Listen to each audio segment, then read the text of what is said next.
எல்லாருமே ஸ்பெஷல். அதனால தான் ஒவ்வொருத்தருக்கும் நான் ஒரு பேர் வச்சிருக்கேன்.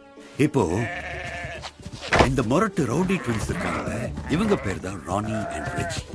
சர் ரிச்ஃபீல்ட் வயசானாலும் எவ்வளவு கெத்தா இருக்காரு பாரு. இவ கிளவுட் புசு புசுன்னு இருக்கால, அப்பப்போ ஒவ்வொரு சீன் போடுவார். இவ ஜோரா கொஞ்சம் ஆர்வக்குள்ளர். மொப்புல் இருக்கிறதுலே பொறுமையானவன். அப்புறம் சாரி, இவனுக்கு வேற என்ன பேர் வைக்கிறதுன்னு தெரியல. அப்புறம் சரி ரைட், நீ கேட்டப்போ எனக்கு எல்லாருமே ஸ்பெஷல்னு சொன்னேன். அதுல ஒரு சின்ன திருத்தம். இவங்க 2 பேரு கொஞ்சம் எக்ஸ்ட்ரா ஸ்பெஷல். தோ செபாஸ்டியன் என் சிங்கக்குட்டி என்ன மாதிரி தனிமையை தேடுவான்.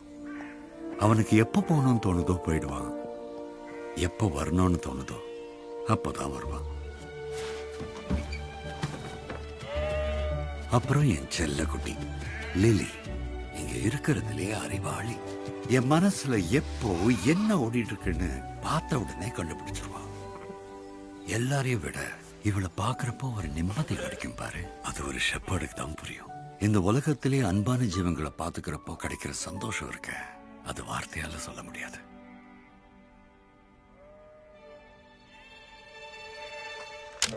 விடிஞ்சதும் அவங்க ஹெல்த் பாத்துக்கிறது தான் என்னோட முதல் வேலை. நல்ல சாப்பாடு போட்டு லூக்கெல்லாம் செட் பண்ணி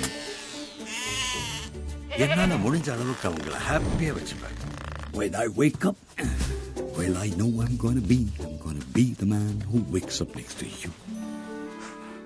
இதெல்லாம் பண்ணி முடிச்சிட்டு அவங்களுக்கு மருந்தும் கொடுப்பேன். இது அவங்களுக்கு பிடிக்கும்னு நினைக்கிறேன். பேச முடிஞ்சா அதுங்களே சொல்லும், மருந்து சாப்பிடணும்ல ஆக்காட்டு. இப்படி என் வேலை எல்லாம் முடிஞ்சதும் சூரியன் அழகா மேகங்களுக்கு நடுவில் மறையும் போது அவங்களுக்கு ஒரு புக் எடுத்து படிச்சு காட்டுவேன். டிடெக்டிவ் நாவல்ஸ், மர்ம கதைகள், திகில் கதைகள், எனக்கு பிடிச்ச எல்லாத்தையும். எனக்கு ராட்னி ஹாலிங்ஹெட்டை எப்போ கொலை பண்ணாங்கன்னு தெரியும். அது மட்டும் இல்ல, உண்மையான கொலைகாரன் யாருன்னு எனக்கு தெரியும். நான் சொல்ற கதைகள் எல்லாம் அவங்களுக்கு புரியுற மாதிரி நானும் நடிப்பேன். ஆனா ஏன்னாதான் என் மனசுல அவங்களுக்கு இன்னொரு தனி இடம் இருந்தாலும் அவங்க எல்லாம் ஷீப் தானே. நோ, அடம் பிடிக்காதீங்க, போங்க போய் தூங்குங்க.